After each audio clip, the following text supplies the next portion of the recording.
이 시간 함께 해주신 말씀 같이 보시겠습니다. 사무엘상 25장 23절에서 31절의 말씀이 되겠습니다. 사무엘상 25장 23절에서 31절의 말씀입니다. 오늘 본문에는 특별히 아비가일이라는 여인이 등장합니다. 이 아비가일은 다윗의 두 번째 아내가 되는데요. 이미 결혼한 여자였고 남편이 있었습니다. 그런데 그 어떠한 사건을 통해서 또 어떤 이야기의 전개를 통해서 이 아비가일이 다윗의 두 번째 아내가 되는지 이 사무엘상 25장 전체에 보면 아주 자세하게 기록되어 있습니다. 성경에서 이렇게 언급하는 이유가 항상 있거든요. 그래서 이 아비가일에 대한 사건을 아주 구체적으로 이야기하고 있는 이유가 바로 다윗의 아내가 되는 그 과정을 설명하기 위한 것으로 봅니다. 그 안에 저는 오늘 본문 말씀에서 특별히 이 아비가일이 굉장히 현숙하고 또 지혜로운 여인이라는 것을 볼 수 있는데요. 오늘 우리가 함께 볼 말씀은 뭐냐면 위기에 처한 자신의 가족을 집안을 구하기 위해서 아비가일이 용기를 내서 다윗을 찾아가서 우리를 도와달라고, 나를 불쌍히 여겨달라고 다윗에게 용서를 구하는 그런 장면입니다. 여러분 한번 아비가일의 말을 여러분의 입장에서 한번 다윗에게 호소한다라는 마음으로 같이 한번 보시면 좋겠습니다. 사무엘상 25장 23절 말씀입니다. 아비가일이 다윗을 보고 급히 나귀에서 내려 다윗 앞에 엎드려 그의 얼굴을 땅에 대니라. 그가 다윗의 발에 엎드려 이르되 내 주여 원하건대 이 죄악을 나 곧 내게서 돌리시고 여종에게 주의 귀에 말하게 하시고 이 여종의 말을 들으소서. 원하옵나니 내 주는 이 불쌍한 사람 나발을 개의치 마옵소서. 그의 이름이 그에게 적당하니 그의 이름이 나발이라. 그는 미련한 자니이다. 여종은 내 주께서 보내신 소년들을 보지 못하였나이다. 내 주여 여호와께서 살아계심을 두고 맹세하노니 내 주도 살아계시거니와 내 주의 손으로 피를 흘려 친히 보복하신 이를 여호와께서 막으셨으니 내 주의 원수들과 내 주를 헤아려 하는 자들은 나발과 같이 되기를 원하나이다. 여종이 내 주께 가져온 이 예물을 내 주를 따르는 이 소년들에게 주게 하시고 주의 여종의 허물을 용서하여 주옵소서. 여호와께서 반드시 내 주를 위하여 든든한 집을 세우리니 이는 내 주께서 여호와의 싸움을 싸우시며 내 주의 일생에 내 주에게서 악한 일을 찾을 수 없음이니이다. 사람이 일어나서 내 주를 쫓아 내 주의 생명을 찾을지라도 내 주의 생명은 내 주의 하나님 여호와와 함께 생명 싸개 속에 쌓여 있을 것이요 내 주의 원수들의 생명은 물매로 던지듯 여호와께서 그것을 던지시리이다. 여호와께서 내 주에 대하여 하신 말씀대로 모든 선을 내 주에게서 행하사 내 주를 이스라엘 지도자로 세우실 때에 내 주께서 무죄한 피를 흘리셨다든지 내 주께서 친히 보복하셨다든지 함으로 말미암아 슬퍼하실 것도 없고 내 주의 마음에 걸리는 것도 없으시리니 다만 여호와께서 내 주를 후대하실 때에 원하건대 내 주의 여종을 생각하소서 하니라. 아멘. 여러분 이 아비가일의 이야기를 한번 읽어보니까 어떠세요? 그냥 읽기만 해도 이게 보통 여인은 아니구나 라는 생각을 우리가 해볼 수 있겠습니다. 오늘 특별히 사무엘상의 25장 1절 말씀을 보면 한 사람의 죽음을 기록하고 있습니다. 온 이스라엘이 이 사람의 죽음을 아주 슬퍼했습니다. 우리는 그 사람이 어떻게 태어나서 어떻게 살다가 어떻게 죽는지를 알고 있습니다. 성경에 보면 특별히 출생에 대한 기록을 하고 있는 인물들이 몇몇 있는데요. 많지는 않습니다. 그 중에 한 명이 바로 이 사무엘입니다. 여러분 1절을 한번 같이 읽어보겠습니다. 사무엘이 죽음에 온 이스라엘 무리가 모여 그를 두고 슬피 울며 라마 그의 집에서 그를 장사한지라 다윗이 일어나 바란 광야로 내려가니라. 아멘. 이 사무엘의 죽음은 이스라엘 역사의 전환점이 된다는 걸 볼 수 있습니다. 이전까지는 사무엘이 있고 사울이 있고 다윗이 있었습니다. 그런데 사무엘이 죽었습니다. 이제 누가 남았을까요? 다윗과 또 사울만 남은 거죠. 3자 구도에서 이제 2자 구도로. 그런데 그 한 명은 왕이고 한 명은 죽이려 하는 도망자가 된 다윗이 되겠습니다. 사무엘이 특별히 사울도 기름을 부었지만 다윗에게도 이미 기름을 부어서 왕이 될 것으로 하나님께서 우리 한국말로 하면 점지하시다시피 한 하나님의 특별한 약속의 말씀을 다윗에게 전했던 바로 선지자입니다. 그렇기 때문에 이 사무엘은 든든한 다윗의 편이었던 거죠. 그런데 사무엘이 죽었다라는 것입니다. 그래서 이제 누구만 남았다? 사울과 다윗만 남았죠.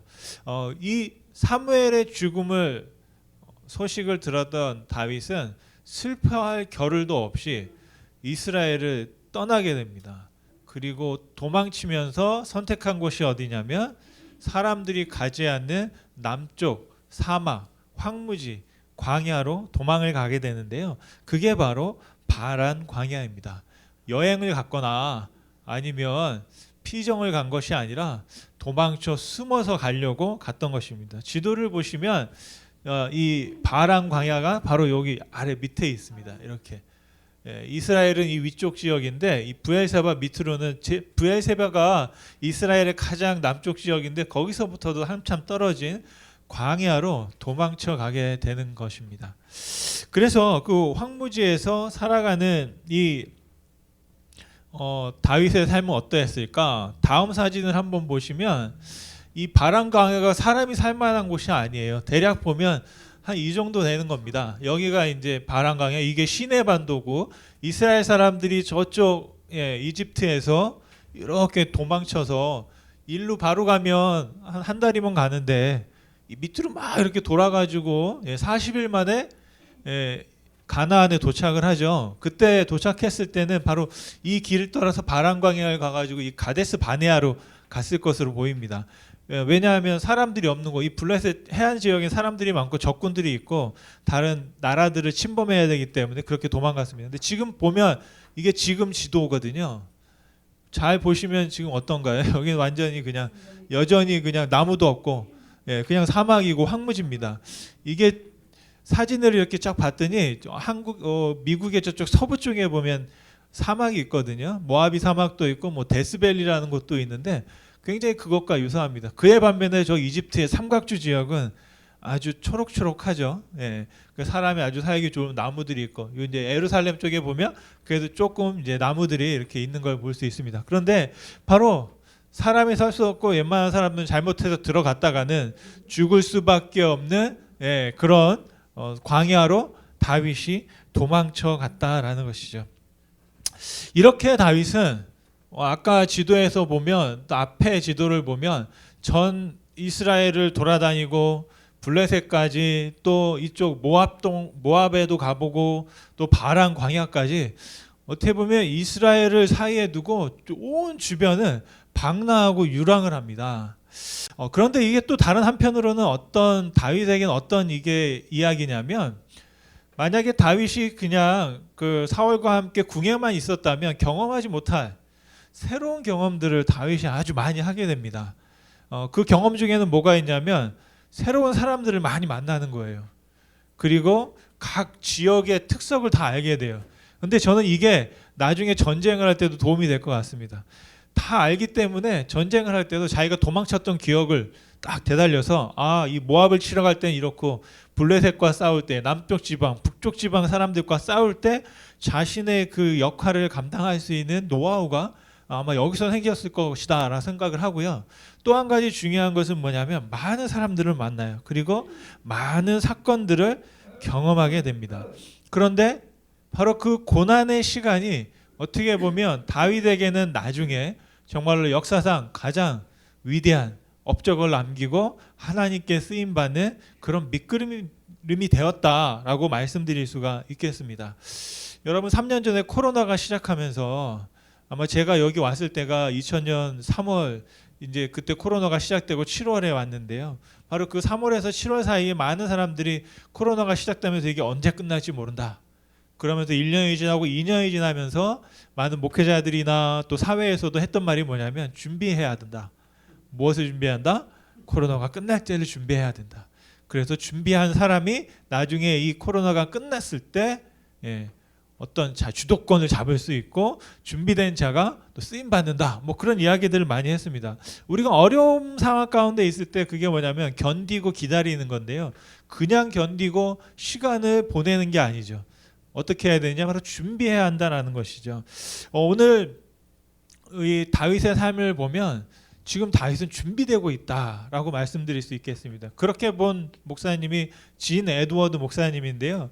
이분이 새 왕 이야기라는 책을 썼습니다. 그래서 사울과 다윗과 솔로몬에 관한 책을 쓰면서 다윗이 주인공인데 다윗에 대해서 어떻게 이야기하냐면 이 고난의 기간 동안에 다윗이 다윗 안에 있는 사울을 죽이는 시간이었다. 그렇게 그분이 책을 썼습니다.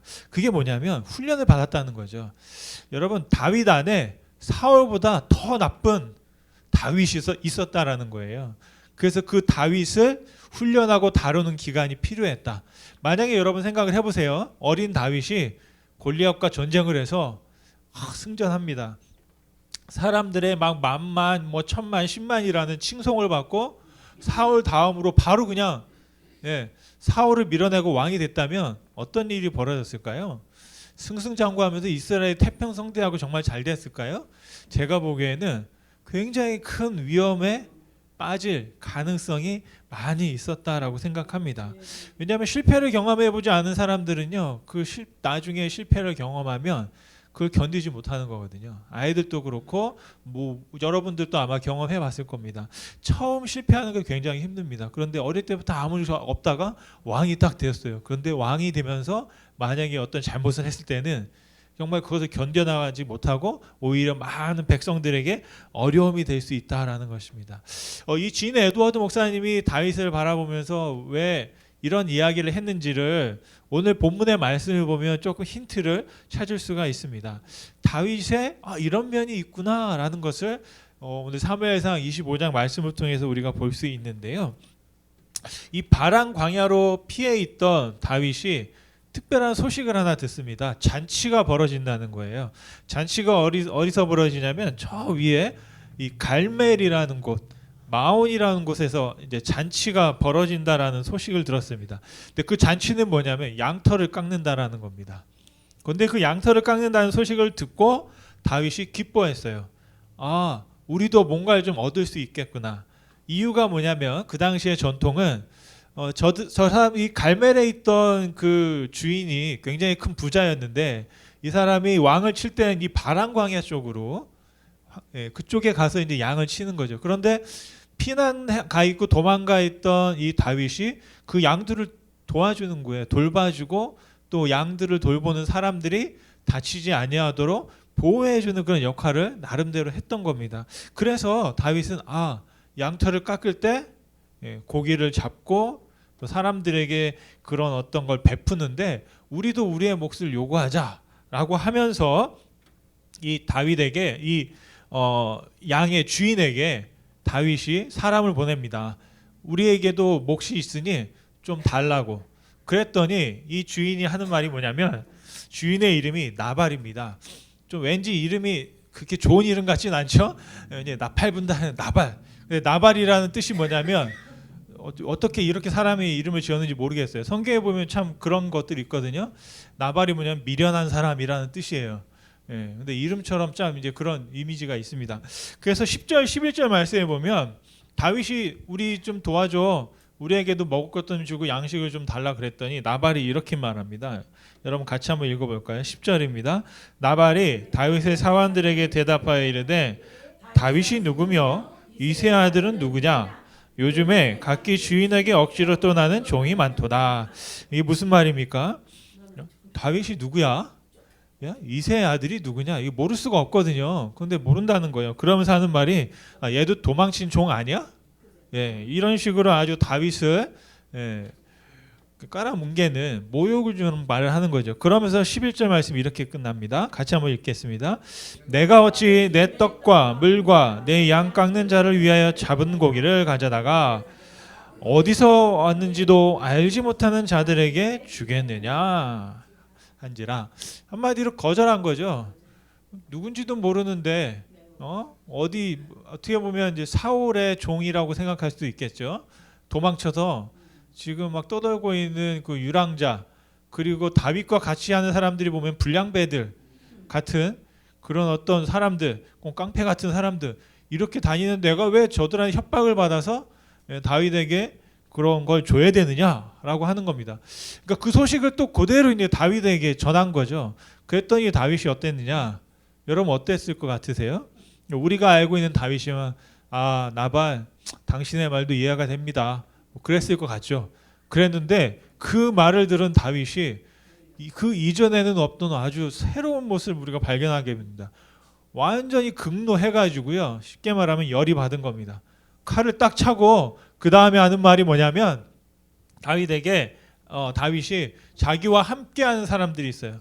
600명인데 그 중에 400명에게 야, 다 칼 차라. 칼을 챙겨. 그리고 어디로 가자? 갈멜로 가자. 12절 말씀이 바로 그런 겁니다.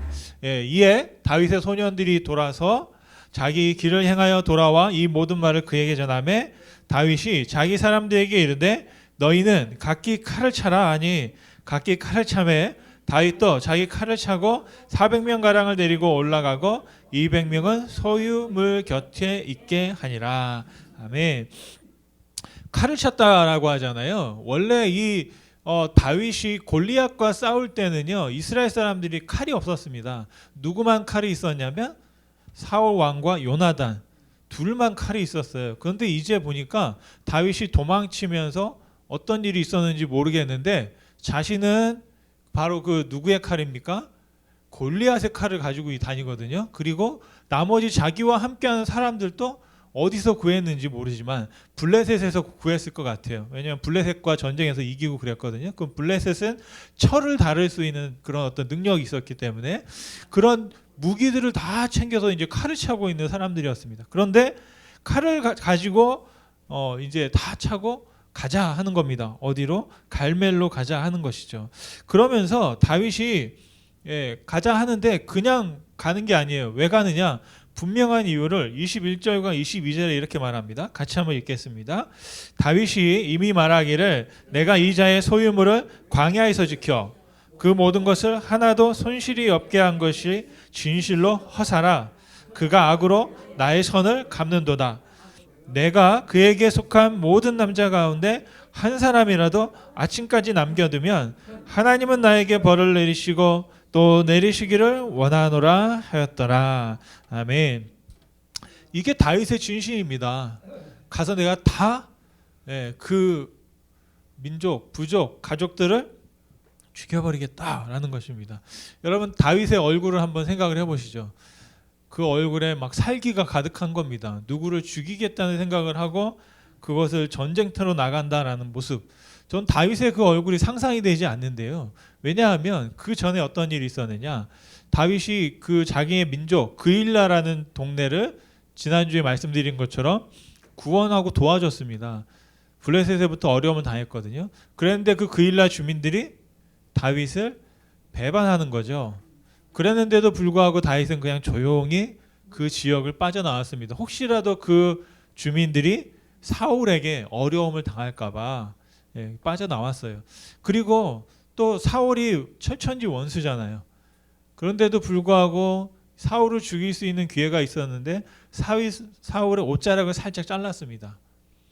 나중에 다윗이 뭐라고 하냐면 그 옷자락을 자른 것 자체도 자기가 막 죄스러워가지고 죄책감을 느꼈던 다윗이에요. 그런데 이 나발을 향해서는요 이렇게 분노하고 대노하면서 죽이겠다고 달려가는 겁니다. 그런데 오늘 말씀을 보면 그렇게 갈멜로 올라갔던 다윗이 도중에 마음을 바꿔서 다시 바란 광야로 돌아오게 됩니다. 그런데 이 다윗의 마음을 돌이킨 사람이 누구냐? 바로 나발의 아내 아비가일이라는 여인이었습니다. 여러분 한번 생각을 해보면 아니 어떻게 이렇게 화가 나 있고 분노했는데 그리고 다름도 아니라 자신의 자존심과 또 자기가 가지고 있던 자신을 그렇게 모욕했는데도 불구하고 그 마음을 돌이켜서 살생을 하지 아니하고 돌아갈 수 있었을까? 도대체 아비가일은 무슨 말을 했을까? 했는데 여러분과 제가 읽었던 바로 그 말입니다. 저는 그 아비가일의 말을 쫙 보면서 이 여인에게 있는 특별한 무엇이 있다? 감이 있다라는 생각을 한번 해보게 됐습니다. 저는 세 가지 감이 있다라고 생각했는데 첫째는 뭐냐? 직감이에요. 이게 제일 무서운 게 직감입니다. 맛보지도 않고 보지도 않았는데 딱 알아차리는 거 있죠. 그게 바로 직감이에요. 우리 아내들은 딱 보면 알잖아요. 아, 이 남편이 뭔가 잘못한 게 있구나. 우리 항상 유창혁 집사님 보면 항상 뭔가 잘못한 것 같아. 저도 보면 항상 왜 이렇게 작아지는지 모르겠어요. 가면 그런 마음이 있어요. 우리 김두성 집사님만 빼고. 그런데 여자들 직감이 있잖아요. 보지 않고 딱 발소리만 들어도 아는 직감이 있어요. 그리고 두 번째 뭐가 있었냐? 절감이 있어요. 아주 절절한 마음. 그 간절한 마음이 여인에게 있었습니다. 세 번째는 통감함이 있었다. 뭐냐면 서로의 마음을 통하고 상대방의 입장을 이해할 수 있는 마음을 통할 수 있는 그런 감정을 나눌 수 있는 그런 지혜가 이 여인에게 있었다. 그래서 저는 이 세 가지 마음이 바로 다윗을 돌리게 마음을 돌리게 하는 그런 아주 중요한 포인트라고 생각합니다. 첫 번째는 뭐냐면 직감이 있었다는 거예요. 어떤 직감이 있었느냐? 이 아비가일은 다윗을 만난 적이 없습니다. 그냥 아비가일의 종이 다윗의 종이 자기네 남편 나발에게 하는 말을 또 아비가일의 종이 듣고 그 집 사람이 아비가일에게 전한 거예요. 그런데 그 말을 듣고 직감적으로 이거는 분명히 문제가 생긴다.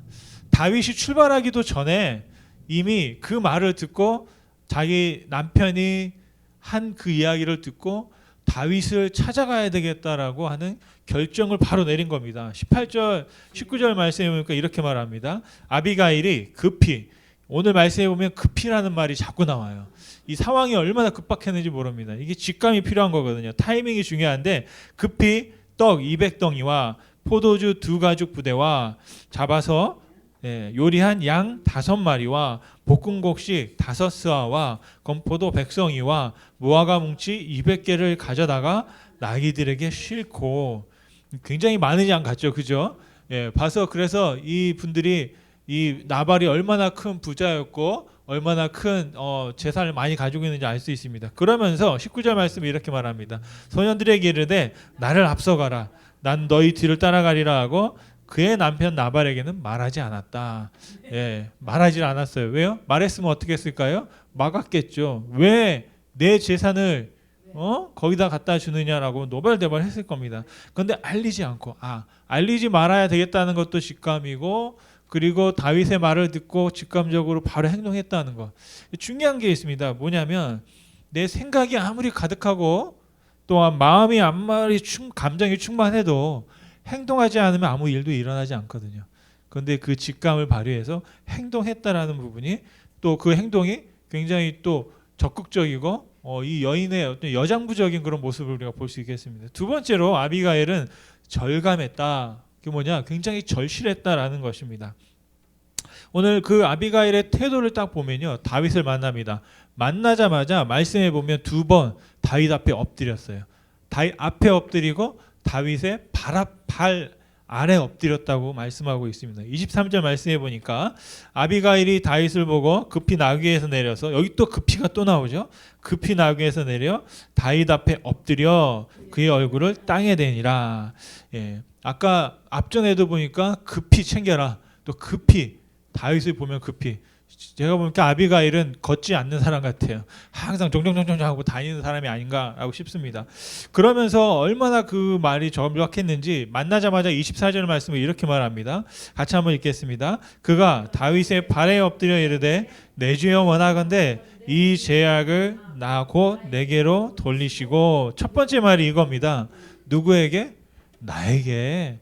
누구의? 자신의 남편의 그 모욕과 당신을 향한 잘못된 생각들을 나에게 돌리십시오. 그러면서 여종에게 자신을 낮춰 부르는 말입니다. 주의 귀에 말하게 하시고 내 말을 들어주세요 라고 말씀합니다. 그러면서 한 말이 뭐냐면 25절 말씀입니다. 같이 한번 또 읽겠습니다. 원하옵나니 내 주는 이 불쌍한 사람 나발을 개의치 마옵소서. 그의 이름이 그에게 적당하니 그의 이름이 나발이라. 그는 미련한 자니이다. 여종은 내 주께서 보내신 소년들을 보지 못하였나이다. 아멘. 혹시 또 이 말을 듣고 여러분 은혜 받으시면 안 되겠습니다. 가가지고 또 남편한테 우리 남편은 나발이라 못 알아듣잖아요. 우리 가끔 이제 어떻게 이스라엘 사람들은 그렇게 욕했을지 모르겠어요. 가끔 하다가 상대가 말 안 들으면 이런 나발 같은 사람. 예. 그러면 이제 엄청난 욕이거든요. 그런데 모르는 사람 못 알아듣잖아요. 그러니까 여러분, 근데 그걸 또 사용하지 마시고 또 어떤 뭐가 있냐면 내 남편에 대해서 여러분 밖에 나가서도 어디 가서도 칭찬 듣지 못하는 우리들이 집에서라도 좀 칭찬을 들어야 될 거 아니겠어요, 그죠? 네, 아멘, 아멘이잖아요. 그런데 이 말씀을 듣고 와가지고 내가 당신같이 이 나발같이 미련한 사람들 이렇게 고생한다고 그러면 얼마나 이 남자들이 귀가 죽겠습니까?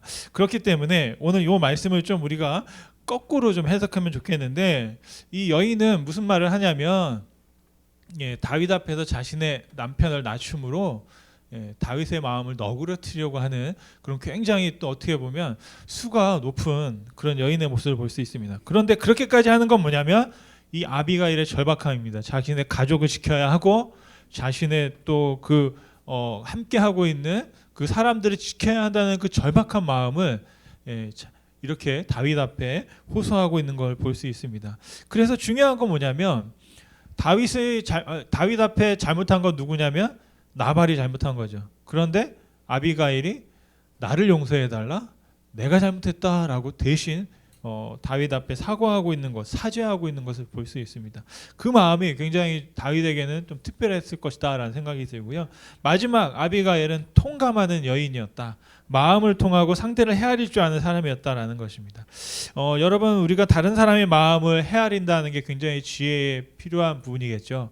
근데 가끔 보면 우리가 이렇게 헤아렸는데 그 사람도 나를 그렇게 헤아려 줘야 하는데 헤아려 주지 못할 때 좀 상처를 받기도 합니다. 오늘 말씀 그 마태복음에 보면 예수님께서 이런 말씀하셨습니다. 저도 참 좋아하는 말씀인데 너희가 비판하는 그 비판으로 너희가 비판을 받을 것이요 너희가 헤아리는 그 헤아림으로 너희가 헤아림을 받을 것이다. 저는 이 말씀을 아멘합니다. 그런데 살다 보니까 이런 일이 안 일어날 때가 좀 있긴 하더라고요. 이렇게 헤아렸는데 그렇게 헤아려 주지 않을 때가 있어요. 왜냐하면 서로의 입장이 다르다 보니까 저는 이렇게 뭔가를 베풀고 사랑을 하면 그쪽에서 나를 이렇게 사랑하고 해줄 줄 알았는데 그쪽은 딱 그냥 비즈니스만 할 수도 있는 거거든요. 그래서 이 말씀을 이제 이렇게 쭉 보는데 아비가일은 진심을 다해서 그렇게 헤아려 준 겁니다. 다윗의 마음을. 그러면서 다윗의 입장에서 오늘 이제 아주 중요한 포인트가 나오는데요. 당시 이 다윗을 되돌리기 위해서 어떻게 보면 세 가지 문제를 제기하는 거예요. 첫 번째가 뭐냐면 다윗, 당신도 나발 같은 사람이 되고 싶진 않지 않나요? 뭐 이런 말이에요. 무슨 말이냐면 26절 말씀이 그런 말입니다. 내 주여 여호와께 살아계시면 맹세하노니 내 주도 살아계시거니와 내 주의 손으로 피를 흘려 친히 보복하시는 일을 여호와께서 막으셨으니 내 주의 원수들과 같이 주를 헤아려 하는 자들은 나발과 같이 되기를 원하나이다. 근데 이 말을 잘 들어보면 만약에 당신이 나발을 해치면 당신도 나발과 같은 사람입니다. 정말 그렇게 되고 싶습니까? 라고 하는 좀 묻는 것 같습니다.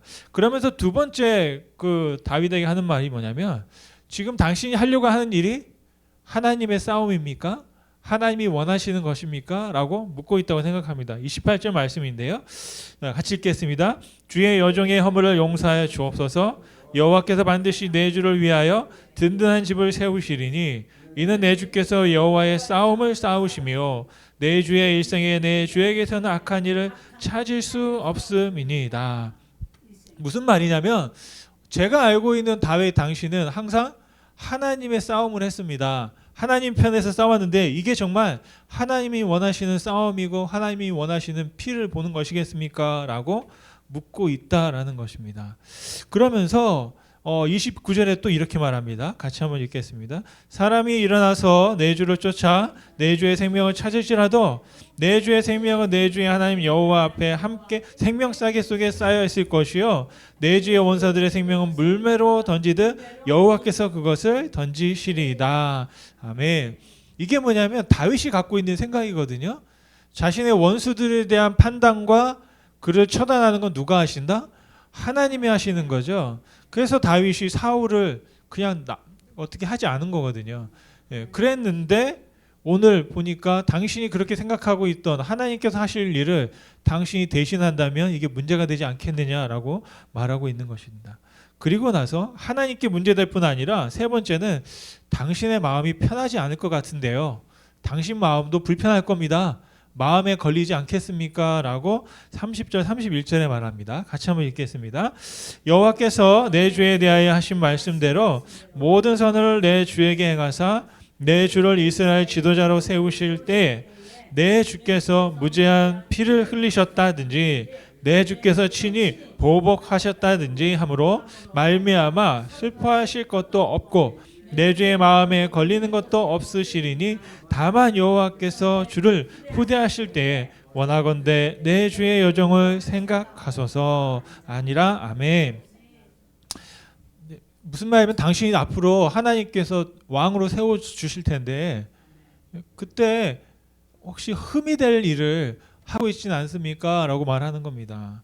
무제한 피를 흘렸다든지 아니면 사사로운 복수로 말미암아 여러분 만약 이스라엘 백성을 다윗이 처단했다? 같은 종족을 죽였다? 그러면 어떻게 될까요? 같은 동족들 입장에서는 다윗이 나도 해야 할 수 있겠구나라는 의구심과 신뢰가 깨지게 되는 것이죠. 그런 어떤 굉장히 디테일하고 아주 사소한 또 세심한 부분까지도 이 아비가일이 다윗에게 말씀을 전함으로 말미암아 다시 한번 생각할 수 있도록 그렇게 권면하고 있는 걸 볼 수 있습니다. 저는 이 아비가일의 탄원하는 걸 보면 설득하는 설득의 아주 정석을 볼 수 있을 것 같습니다. 아비가일은 자신을 위하는 게 아니라 오히려 상대의 입장에서 당신의 입장에서 한번 생각해 보십시오. 이게 정말 그리고 하나님의 입장에서 그리고 당신이 정말 이렇게 할 때 어떤 결과가 일어나게 될지 그 다음을 내다볼 수 있는 아주 통찰을 가지고 있던 여인이었다라는 것입니다. 그래서 그 말을 듣고 다윗이 그 자리에서 설득당합니다. 그가 설득당한 이유가 무엇일까 봤을 때 다윗은요 아비가일의 말을 통해서 누구를 보았냐면 하나님을 보았습니다. 아주 무서운 복수극이 될 수 있어요. 그런데 오늘 말씀을 보면 다윗이 하나님을 찬양하고 있는 것을 볼 수 있습니다. 32절 말씀인데요. 이렇게 말씀합니다. 같이 읽겠습니다. 다윗이 아비가일에게 이르되 오늘 너를 보내어 나를 영접하게 하신 이스라엘 하나님 여호와를 찬송할지로다. 아멘. 누가 누구를 보냈다고요? 하나님께서 아비가일을 나에게 보내셨구나 라고 말하는 거예요. 여러분 이게 다윗의 위대함입니다. 여러분 인생은 해석이라고 하잖아요. 신앙도 해석이거든요. 자기 앞에 여인이 찾아왔어요. 알고 보니까 나를 모욕 주었던 나발의 아내예요. 같은 집안 사람이잖아요. 이 여자가 나에게 또 무슨 또 어떤 수작 뭐 이렇게 할 수 있는데도 불구하고 그 여인의 말을 다 차근차근 듣습니다. 그러면서 다윗이 한 말이 하나님이 당신을 나에게 보냈구나 라고 말하는 거예요. 그러면서 오히려 33절에 그 여인에게 화를 내는 게 아니라 축복의 말을 합니다. 같이 한번 읽겠습니다. 또 내 지혜를 칭찬할지며 또 내게 복이 있을지로다. 오늘 내가 피를 흘릴 것과 진이 복수하는 것을 내가 막았느니라. 아멘. 여러분 여인의 말을 듣고 어떤 생각을 할 수 있어요? 아니 감히 나에게 뭐 이렇게 말할 수 있잖아요. 내가 뜻을 정했으면 어떻게 해야 됩니까, 여러분? 남자라면 수박이라도 썰고 뭐 무라도 썰어야 되는데 나에게 이런 뜻을 이 여인 때문에 굽혔다고 하면 소문 나겠죠. 안 나겠습니까? 야 다윗이 말이야 어떤 여자의 말을 듣고 막 이랬다 저랬다 했어. 그러면은 제가 보기에는 다윗에게도 굉장히 좀 안 좋은 소문이 될 수 있고 평판이 될 수도 있습니다. 그런데 그걸 생각하지 않은 거예요. 오히려 다윗은 하나님이 당신을 통해 내가 사사로운 복수를 할 수 하는 것을 막았구나. 오히려 아비가일을 당신이 하나님의 메신저였다라고 말씀하고 있는 걸 볼 수 있습니다. 그러면서 다윗은 여인과 싸운 게 아니에요. 내 뜻과 하나님의 뜻 사이에서 자신의 뜻을 내려놓고 하나님의 뜻을 따라가는 결단을 했다라고 믿습니다. 여러분, 나발에게 모욕당하는 걸 보고 열을 받아서 사사로운 복수를 하려고 했던 이 다윗을 보면서 저는 저의 모습 또 우리의 모습을 보고 있는 것 같다라는 생각을 해보았습니다. 정말 맹렬한 분노를 바라고 있는 다윗 앞을 막아선 이 아비가일을 제가 딱 봤을 때 저는 마치 예수님을 보는 것 같다라는 생각을 또 하게 됐습니다. 어떤 일이 있었냐면 사도 베드로가 겟세마네 동산에서 예수님 기도하실 때 사람들이 잡으러 오잖아요. 대사장의 종이 예수님을 잡으려고 할 때 다윗이 무엇을 했습니까? 품에 품고 있던 칼을 꺼내서 내리쳤습니다. 그 제사장의 종 말고를 죽이려고 그랬는데 귀가 잘려 나갔어요. 이 말고도 안 보이지만 피한 거죠, 본능적으로. 그래서 예수님이 뭐라고 하시냐면 이 베드로를 만류합니다. 그리고 그 귀를 집어서 다시 붙여줘요. 치료를 해주는 거예요. 저는 이 장면을 딱 보면서 그 다음에 하는 말이 있죠. 칼로 하면 칼로 망한다. 그런 말씀들을 하셨어요. 칼을 휘두른 건 누가 휘둘렀나요? 베드로가 휘둘렀어요. 그런데 손에 피가 묻은 사람은 누굴까요? 예수님의 손에 피가 묻었어요. 이 장면을 제가 이렇게 보면 생각하는 게 그겁니다. 분명히 잘못은 나발이 했는데 아비가일이 대신 다윗의 발 앞에 엎드려 있는 거죠. 다윗은 이 아비가일은 그냥 자기도 죽을 각오를 하고 그냥 엎드린 거예요. 자신이 오히려 피를 볼지언정 나도 어차피 죽을 목숨 그냥 다윗 앞에서 죽겠다는 심정으로 갔다라고 믿습니다. 이후에 어떤 일이 벌어지냐면 다윗은 돌아가고 이 나발은 잔치가 끝나고 나서 술을 먹고 취했는데 요즘 말로 하면 뇌경색이나 중풍이 온 거예요. 그래서 10일 동안 몸이 빳빳이 굳어 있다가 그냥 죽게 됩니다. 그리고 나서 이 사별하게 되잖아요, 아비가일이. 그러니까 그 소식을 듣고 다윗이 그때 아비가일이 사울에게 이 다윗에게 말합니다. 나를 기억해 달라고. 그 말을 기억하고 이 아비가일을 데려다가 아내를 삼았어요. 그리고 그 사이에서 아들이 태어났는데 그게 길르압이라는 다른 이름으로 다니엘이라고 하는 다윗의 둘째 아들이 태어나게 됩니다. 그런데 바로 오늘 말씀이 바로 이제 그렇게 이루어지게 됩니다. 한마디로 말씀을 마치고 여러분의 축원의 말씀을 드리고 정리하면 상황에 대한 직관 그리고 자신의 사정에 대한 절박함 그리고 상대에 대한 마음을 통할 수 있는 그 감정을 우리가 사용할 줄 알았던 이 아비가일처럼 그들의 지혜를 배워서 우리가 하나님의 마음을 헤아리고 하나님의 뜻을 이루어드리는 축복을 누리실 수 있게 되기를 간절히 축원합니다. 우리 기도하시겠습니다.